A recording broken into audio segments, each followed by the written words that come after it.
All right, we're going to do the last portion of basic standards for you.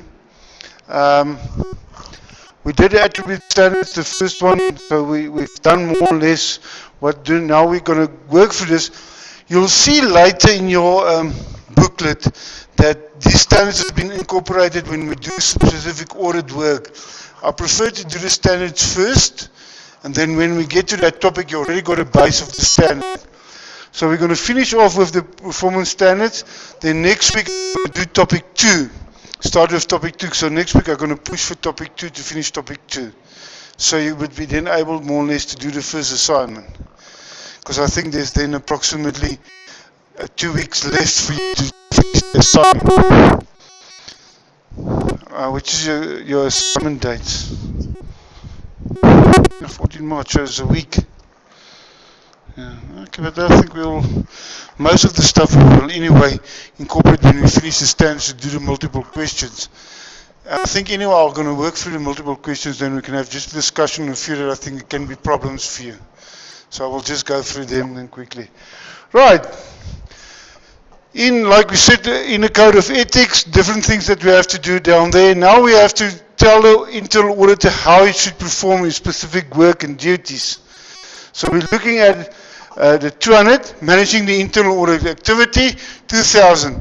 According to my reading and understanding, you don't have to remember 2010, 2010. Just look at performance standards, activity.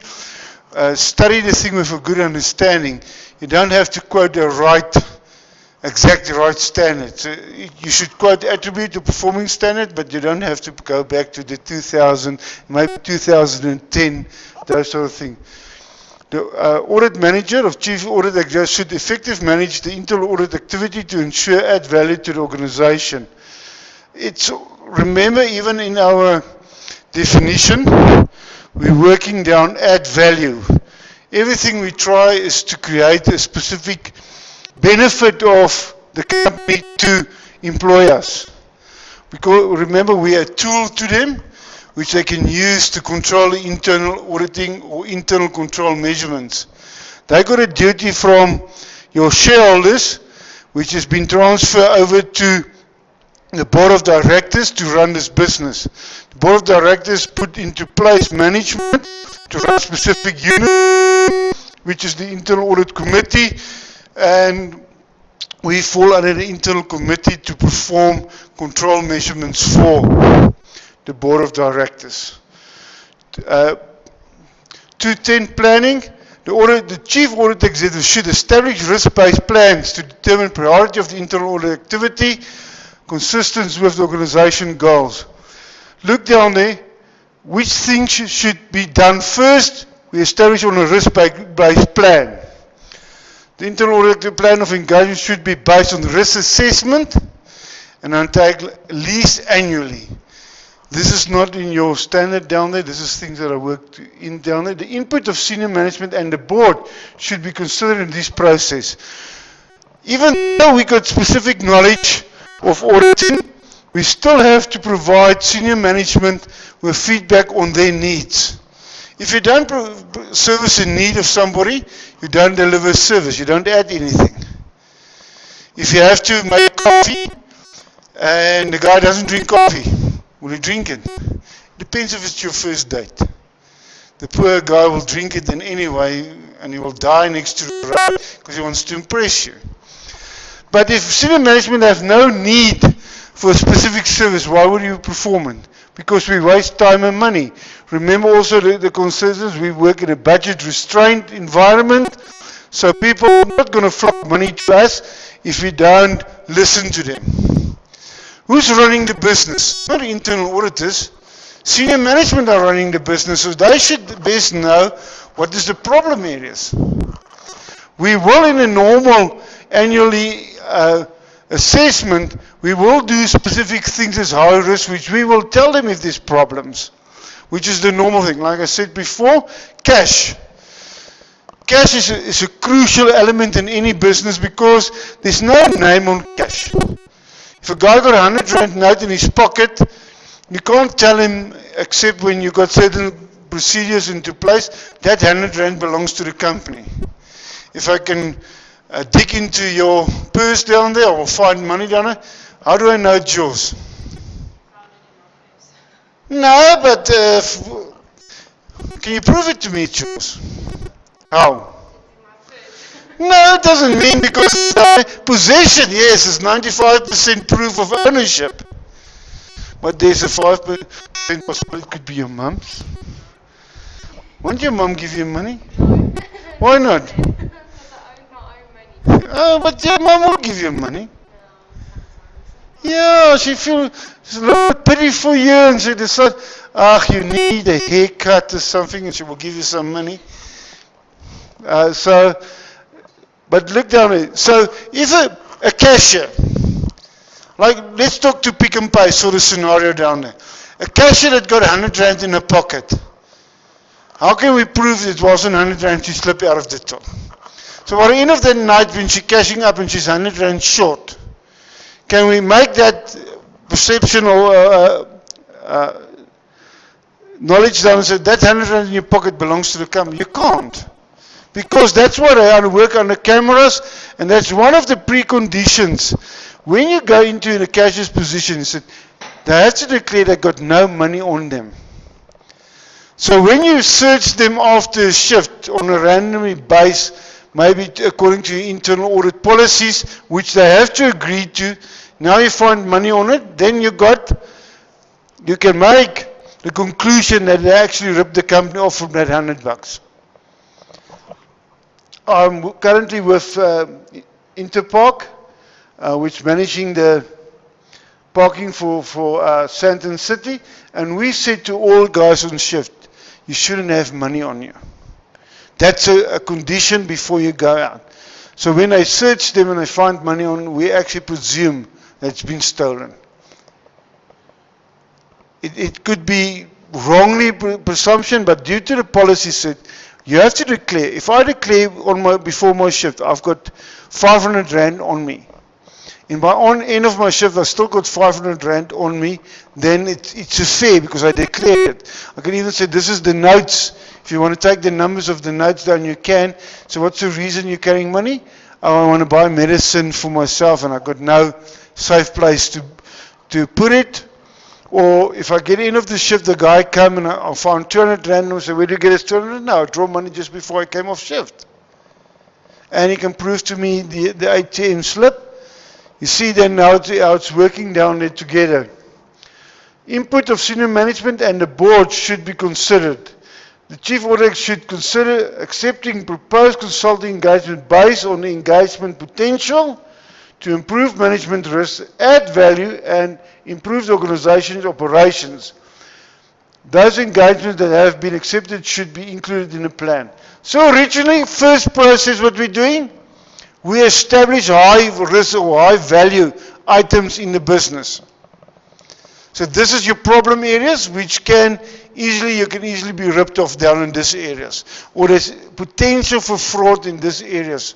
It's red flagged areas like cash.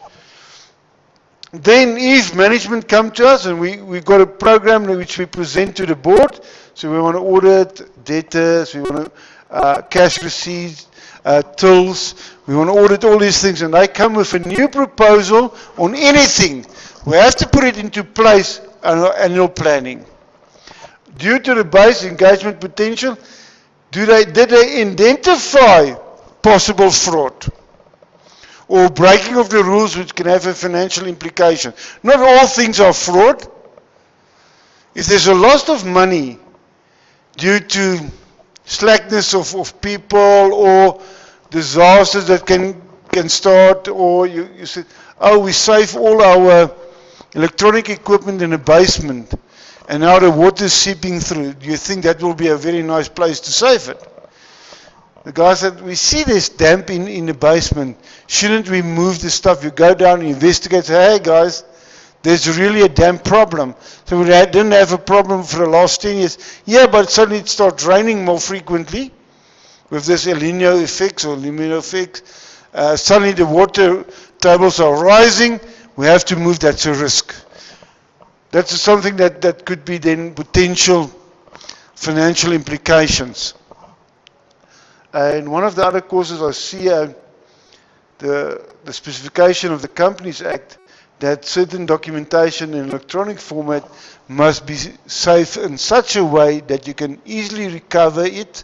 Otherwise, you will be liable for contribution to the Companies Act if you don't save it. If you save it in electronic form, it should be then easily recoverable. You can't tell the guys, oh, the program that we saved those things on are outdated. You can't get a program anymore, but you should save it for at least 5 years or 7 years. So you should make actually sure you make backup of your financials or financial information that it could be easily retrievable in 7 years' time. That was quite one of the interesting things on an electronic base. Consider accepting proposed consulting engagement based on engagement potential to improve management of risk, add value, and improve the organization's operations. Those engagements should be included in the plan. Planning, interpretation, and chief audit executive is responsible for developing a risk-based plan. Who's responsible? You can just highlight it when you get it.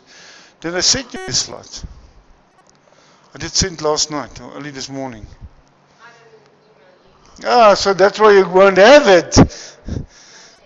Not yet.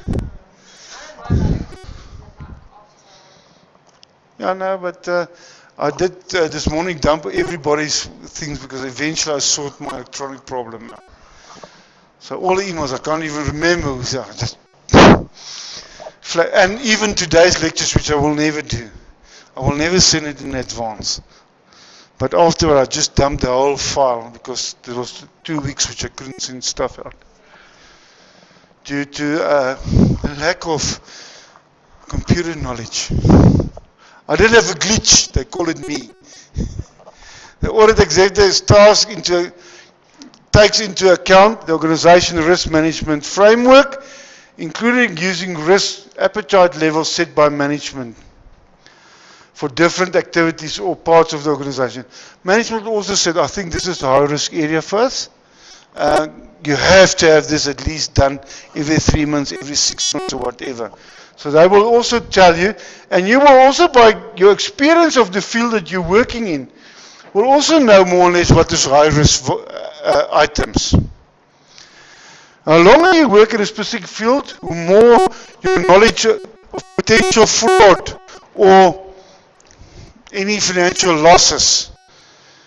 We concentrate frequently on fraud, but remember that's not the purpose of the internal audit team. They only red flag the areas they don't specialize fraud investigations.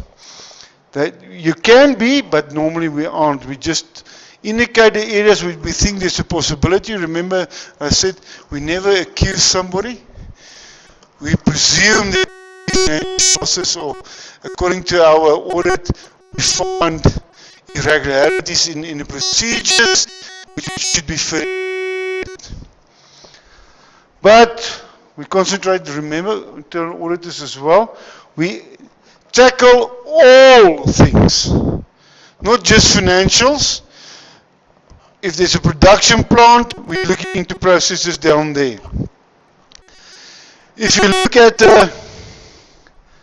in which sort of business do you work in? Sorry? Ah, so you're fixing, what's your risk down there?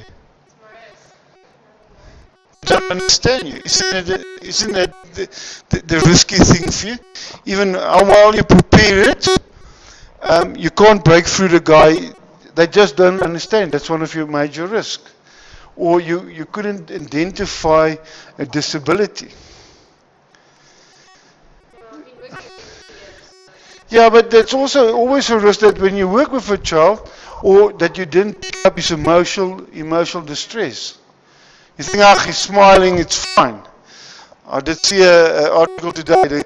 The people that smile, you have to look behind the smile to see the sorrow.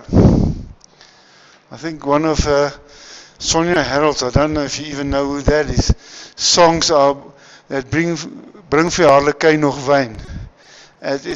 Don't take the outer appearance as the inner emotion of the guy or whatever. include using risk appetite levels for management. If a framework does not exist, the audit executive uses his own judgment of risk after consideration of input from senior management. We are a team. With senior management, we are a team to pull this wagon out of the water. Even though we look at their performance, we actually assist them to do their job better. Or that's a perception that we'd love to create. So listen, we will help you. Identify a problem, we go in. You see, one of the consulting activities of internal auditors is to give training to personnel. That's mostly in accounting procedures. If there isn't any manuals, we will create a manual which management have to accept and as working procedures. Managing the internal activity, communication and approval. The Chief Audit Executive, which I use there in CAE, should communicate the internal audit activities plans and resource requirements to senior management and to the board to review and approve. So if they limit us and say, listen, we need this and the skills in the internal audit department, we have to employ this guy, it's going to cost us, you're crazy, we don't pay that much for that. So listen, then we have to get somebody, get trained, and it's going to cost so much, and that's a time limit. Or we can't do the specific audits here. But we need that guy's skills. If it's a production plan, and you don't have somebody with that skills in production to establish that things is useful, or don't waste time, or things like that. If you can't employ a full-time production engineer or something like that, we can actually then consult the guy and use him for 2 or 3 months. Just for purposes. But then we have to have the resources to do that. Resource management should ensure effective deployment of his people. You're not going to put a senior guy just because he likes the girl that's working in creditors to go down there and check the creditors. You use a junior guy to look at those sort of things, and the senior guys have to take more responsibility in specific areas where their expertise are, or the experience. If a guy never worked in a production plant, he never audited materials, but even though he's a senior guy, we should allow him a little bit of experience down there, but even though maybe he could work under a junior guy that came from that environment. So he can get practical experience in the process of the production, but also can use his more vast experience and auditing. For a guy that's got practical experience and academical experience, he will pick up the practical experience much easier and faster to make conclusions. Appropriate reference to the mix of knowledge, skills, and other competence needed to perform the plan. Sufficient references to the quantity of resources needed to accomplish the plan. Resources are effectively deployed when they are used in a way that optimizes the achievement of the approved plan. Important, optimize. Time wastage, resource wastage, those sort of things we should limit. Absolutely, because that's a waste. Remember also that I said, even a small leak will create a flat tire, eventually would get you stranded. And the thing is, if you don't stimulate your audit team and let them get promoted and promotion, they will leave. You can't keep a guy 5 years sticking the same stuff over and over and over again. You should give challenges. One of the major things of human resources is people should feel challenged in the work they're doing. If it's really just a routine work, you can get a robot to do it. And there should be appreciation. If you do your job well, you should need a better challenge to feel appreciated. You will rather work for less pay and feel you're learning something as you're sitting there and say, yeah, they must use me. look down here. I've got now all these fancy degrees and subjects, but nobody's using it. So there should be appreciation as well. Knowledge, skills, and other competencies. If we motivate our team to gain more knowledge on the field that they're working in, we will increase their skills ability. Isn't that true? If we got training courses, say, listen, no one of you ever use Excel. Right, guys, this is the programs we're going to use. We will have next week, not going into offices, we will have a seminar how to use Excel in an audit environment. After that, you will have to do a competency test to establish if you gain the knowledge out of this thing. The guys that will pass will do this sort of audits in the next period. Managing the internal audit as well, policies and procedures. Anything will have a manual. If all fails, switch off the machine and read the manual. Isn't that true, even with computers? So we look at the manuals, we establish policies and procedures. Why do we establish policies and procedures? If we bring a new person in, we want him as soon as possible to be productive. We want to use his skills and things, but this is how we do this stuff. Please read through the things, see what you think is not necessary, tell us so we can upgrade our policies and procedures to your experience level, and we then want you to be fully operational as soon as possible. The form and content of policy and procedure are depending upon the size and structure of the internal audit activity and the complexity of its work. More complicated things, we want detailed things. Easy things, I can tell any guy that got a little bit of accounting knowledge, go and count for me the petty cash. And when you count the petty cash, look at the advance and how they recalculate back to advance. It's not a complicated process. But if I said to you, listen, this company did issue debentures, I want you to go and check that. Maybe you don't even know what is debenture. So I should give you a detailed program, what I expect of you and what you should look at during that process, due to that you don't really know what it is.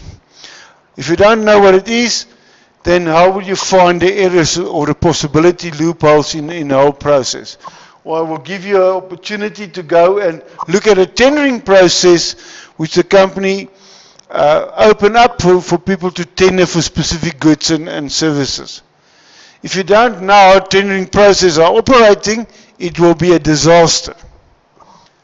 So we have to have coordination. The audit, chief audit executive should share information and coordination activities with other internal and external providers. This is working together with other people. If the external guys, external auditors want to check the same thing, we can say, listen, we did audit that, we didn't find any problems. Here's our work papers. You can check through it if it was properly done. And even in the external audit environment, they can, due to the experience and skills of the internal auditors, they can use those work papers as part of their own work papers because they can rely on you. Remember the 5 principles and integrity and those things of the internal auditor. So we're coming even back to those things. And if, like as before been mentioned to you, there's CAs that become internal auditors. And even write the internal auditors board exams because there's 2 different professional bodies. 260 reporting to the board and senior management should report. I would say normally with each assignment we should at least have a report back. If it doesn't, the first 3 months we're doing cash. After that, it doesn't help we report only in August to that. In a reasonable time, on timely basis, you have to report back. Because what will the guys do 6 months later with the information if there was a problem? If there's problems, we have to have a strict reporting phase back in time so we can fix the problem before it gets to a disaster. If there's a crack in the wall and the place is going to fall down, We don't leave the crack till the place falls. Oh yeah, we've seen that crack 6 months ago. The factory was unsafe to work in. Now we've got a public liability suit of millions because 2 of the workers died during the process. The building collapsed on them. If you remember in the newspapers, just in December, before the December, that bridge that fell down on a highway just past Santon. Yeah. That if you find anything that could prevent that sort of disasters for your people, if we were the internal auditors of those construction companies, due to expertise, maybe we were civic engineers walking down and say, hey, this thing, your things is not properly been set. You understand? Or in that construction process, we should have an internal audit team,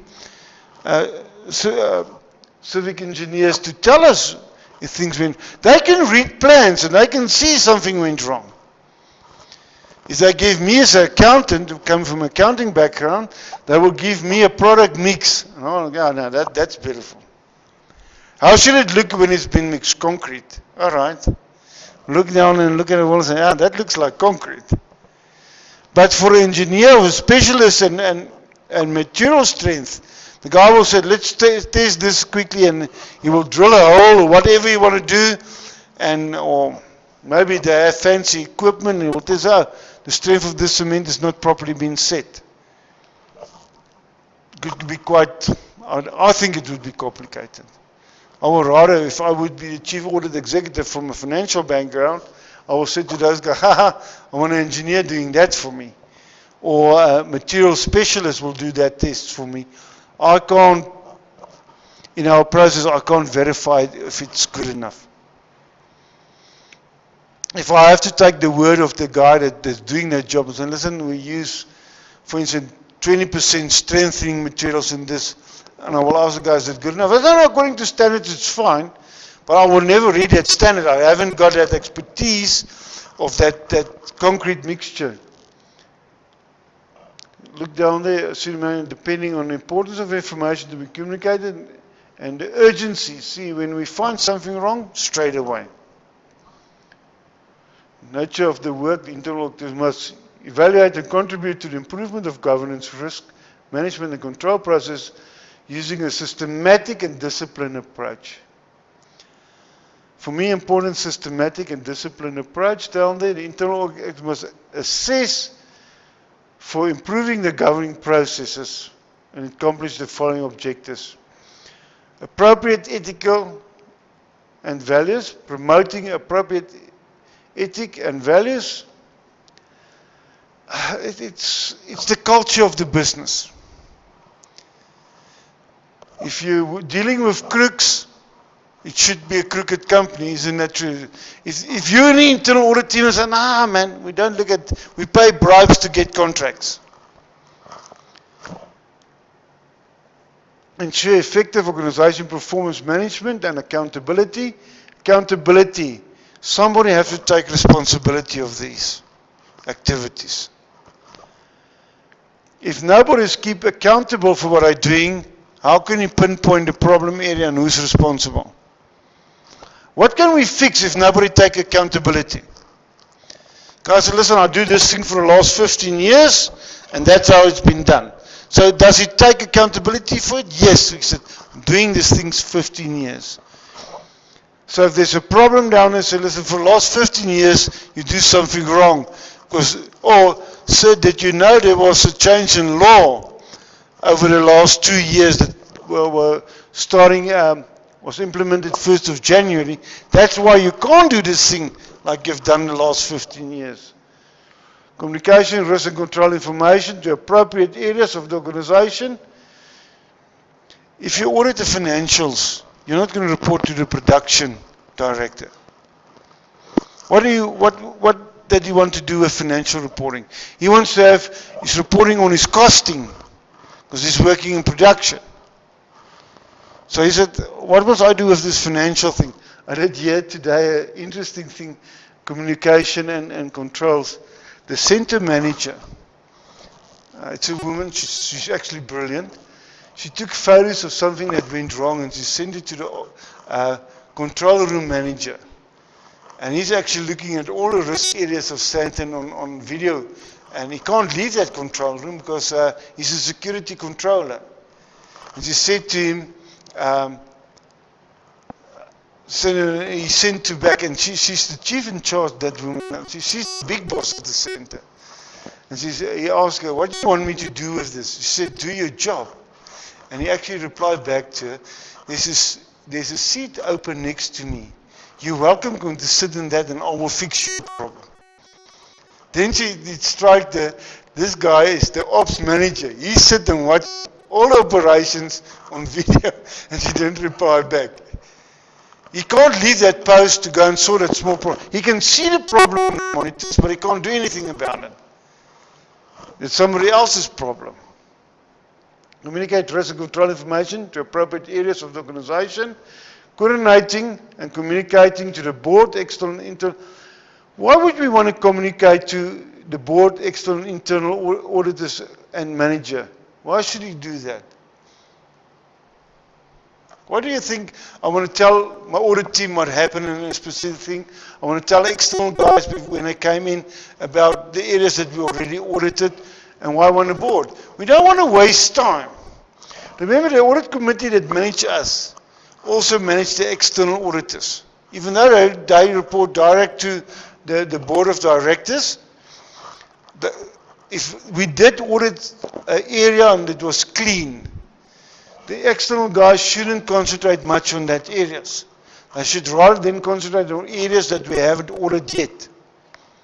So it's wasting of money. That's also a resource that we waste. If we look at those things, the external audit, now they do the same test more or less that we've done as internal guys, and eventually they came to the same conclusion after spending about 40,000 of audit money, and so the company's 40,000 rand down in the drains because we didn't communicate to them. So we did audit that. There's our audit papers. This is the guy's experience that audit those things, and you should then look at doing something else that's worth more money. Does it add value to do the same thing over again? No. You'll see we hammer on add value and improve. Is there any improvements been generated out of these reports? No. We said it's compliance. Our compliance audit tell you yes or no. Do the guy got 3 tendering documents? Yes or no? Yes, he complies. No, he doesn't comply. Internal auditors must evaluate the design, implementation, and effectiveness of organization, ethical related objects, programs, and activities. Internal audit must assess whether information technology governance of the organization, computer informations are achieving the objective.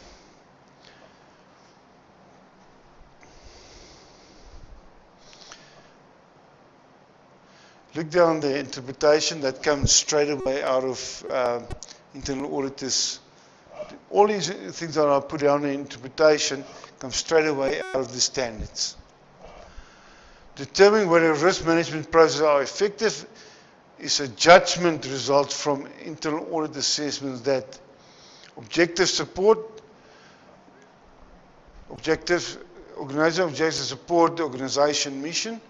Are they pushing us the wrong way or the right way, wrong direction? Sufficient risks are identified and assessed. Appropriate risk response are selected to align risk with organization's risk appetite. What can we live with? If we take it like a personal sort of example, can you afford to leave 100 rand on your dresser table if you've got a cleaner that cleans your flat? You can, because you know the person maybe is trustworthy. But if you can contract cleaners coming in and out, not the same person. So you see where your risk appetite is. If you know the person and she's working for you for 10 years and it's the same person coming every week in, then you can take that risk. Even if you leave it, you can leave your wallet down there, she won't even touch it. But if you got contractors coming in, which you never know who it is, you never see them, you just pay the cleaning services. First thing the cleaning service will say, ma'am, you shouldn't leave those stuff on your table. Yeah, but one of you guys said, can you prove that it was there? That's normally the things. The internal audit activity may gather information to support assessment from different engagements. Ongoing management activities separate and both. Risk management procedures are monitored through ongoing management activities. It's not once off. Controls have to take place every single day, every night, 24 hours of the day. When the system is running, we should have controls into place, and it should be evaluated during that period. Risk management. Internal audit activity should assess the organization and maintain effective control by evaluating this effectiveness of efficiency by promoting continuous improvement. Based on the result of risk assessment, the internal audit should evaluate the adequacy and effectiveness of controls. That should include reliability and integrity of financial and operational information. Look both ways. Not just financial, not just operation. Everything should be effectiveness and efficiency of operations. You look at both, that's information, how it's been reporting, feedback. Does it got variance reports on both things? Effective efficiency of operations, safeguard of asset, comply with law. With law, regulations, and contracts. If we got contractual obligation, we should look that we fulfill that contractual obligation. If we don't do, there could be penalties, or we are in the risk to lose that specific contract. The internal activity must evaluate the potential for occurrence of fraud and how the organization manage fraud risk. Nature of the work, consulting. I'm not that much concerned about consulting. I will take time when we go specific audit assignments to working with the consulting agreements. When I work through all the exam papers that you present, we can look at down if there's any consulting activity that's been dealt with. Normally we won't, I won't ask anything in consulting because we're looking specific at the audit engagement. Nature of work, governance, control. Look down there again, achieve reliability. You look, those two look more or less the same sort of slides. Which one is the best one? This is the best one.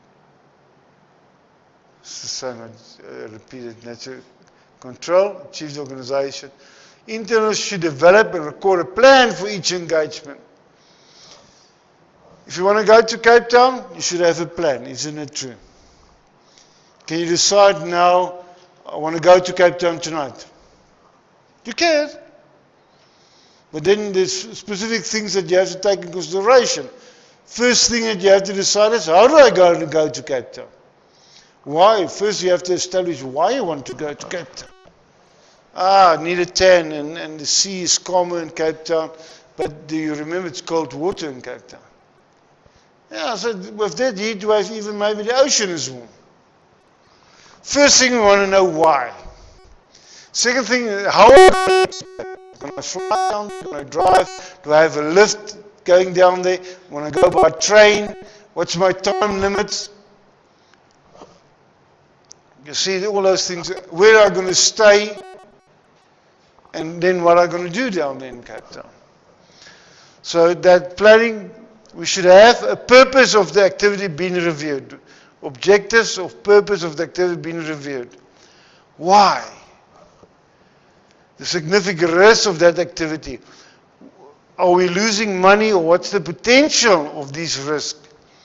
And do we have any controls into place to keep this at an acceptable level?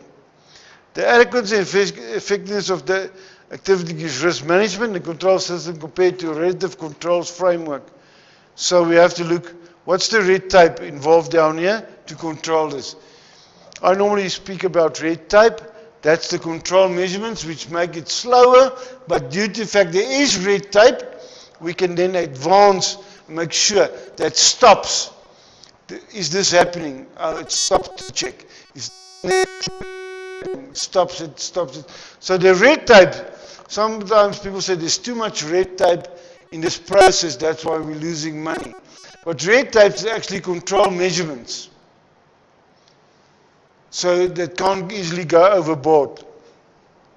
So then the last thing we look at, can we make improvements on that risk management? Engagement planning. When planning engagement for parties outside the organization, internal must establish a written understanding. So if the bank wants certain information from us, then they will write to internal audit department and say, listen, this is what we need. The company will give us approval to go forth with this because the company is paying for it. They want to have a new loan application for a new project that they want to develop. And I say, all right, internal auditors, you supply the bank with the assurance that we can afford it or that our assets that have this value that we want to refinance to do this project. So, but we have to understand what with them about object, scope, respective responsibility and other expectations, as also included restriction on distribution of the results. They can't use it only for that once-off purpose or generally use it as protection against something or our long-term loan from them. Understanding consulting engagement clients about objective, scope, respective, see both are the same. That's assurance and that's consulting, remember? Engagement objectives should address the risk. What should the engagement objectives do? Address the risk. Control and governance processes associated with activity under review. So we look at risk. Risk is very important down there. When planning engagement internals should identify and assess risk relevant to the activity under review. What is normally risky in this situation? Do we have special conditions that make it more risky? So we look at potential. If you see your boyfriend once in 3 months, what's the risk? During that 3 months you can see another girl. If he's a handsome chap, otherwise you won't date him. Engagement objective, adequate criteria must needed to evaluate governance, risk management and controls, must ascertain the extent to which management and the board has established adequate criteria. So where do we find the red flags? Who tell us what is the red flags that we have to look for? Management and the board. And as well as our own experience. But first the guys that got expertise of running this business will tell you what they think are the important goods. We tapping the expertise to tell us what can go wrong. A guy that's doing the job knows better than a guy that's reviewing it. He's operating that thing every single day. You see every day his production reports. He knows when stuff going wrong due to his extensive experience in that environment. And assist him to look if there's flaws in his acknowledgement of facts that he sees.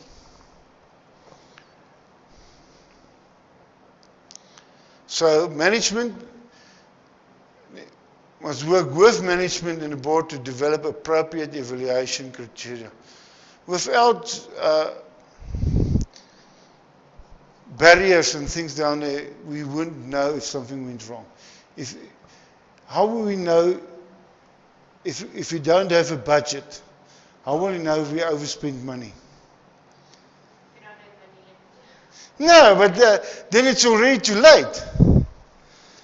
If we didn't have a budget as a control measurement on a project, we will never know if we're going to make profits. to get a budget, we should have adequate control measurements into place to make the right estimates. If something went wrong in our estimates and putting the budget together, we can't quote or tender for a contract. You can't go to another guy and say, listen, I want to build a house. So I'll build a house for you for $1 million. Guys, accept. Here's my plans. 6-bedroom house for R1 million. After the foundation, you find out, gee, I can't do it for $1 million. But you already laid the foundations. Do you think the guy, you sign a contract with him, you will make a hell of a loss. So that's why you need expertise to set this evaluation criteria up for you. By looking at the market trends, we can establish also out of the marketplace certain trends in a thing, or red flags. If we are in the plumbing business and all plumbers normally on average make 20% profit and we're making 10%, we know there's losses somewhere in the process. Consulting engagement objectives must address governance, risk management, and control process to extend agree upon with the client. Look down there, agree upon with the client. So we should know, we can't just put our own buffers in. Engagement scope, what is the engagement scope? You should establish your scope as wide as possible to reach your objective.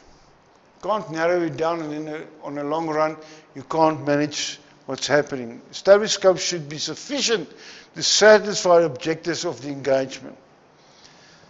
If you want to audit payments, you can't just say, I'm going to audit January. January is maybe the smallest month for payments.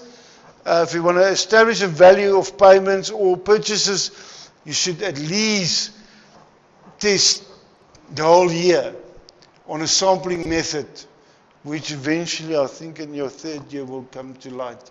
Sampling methods. Established scope must be sufficient to achieve the objectives of the engagement, must include consideration of relevant systems, records, personnel, and physical properties, including those under control of third parties. Everything should be taken into place. What is the system of recording? Which sort of things has been recorded? The persons that's involved with the thing. What's the expertise of the persons that do this job? Is it a highly complicated thing, highly qualified people, or is it cleaners, for instance? Physical properties, maybe the plant is on a lease from somebody else. Look down there, there's a mining disaster that happened now at, I think, Barberton. Look at the news down there. There should be indicators and those sort of things which they could have picked up that the rock foundations was unstable. But I think that happened after a blasting session, and it shouldn't. If where they put a lens which they go in underneath the mine, went down into the shaft, that thing was already on a critical spot. So they did mine too close to where they should have been on a stable sidewalls. So they was actually skimming off products from the sidewalls to make it more profitable. But there will be huge consequences for the mine management in that case. If they save the people or not saving the people. I don't think people are alive anymore. Yeah, 10 days is good. But they were in the office, which went into that mine. They actually protected by that steel cage of that container. No food, no water, nothing. And you can't go without water for 48 hours. No, man, you can. Water is maybe the crucial thing, but you don't have that in open space. I think air is more a concern. If it's been sealed off, they will easily fall unconscious with lack of oxygen. And they've lost all contact with them now. Yeah, so I think So if you look at, let's look at internal audit's perspective of those things. Was safety regulations being maintained? See, those are sort of things that we can look at, checking points down there. Did the people have sufficient first aid equipment in their offices according to mining regulations? Even though the upper area should be safe, was there any indications before this disaster happened that the upper ground was unstable? So we can look at 110 criteria afterwards, but we, as internal audit's perspective of that mining, if we look at environmental controls, what did happen down there and what didn't happen.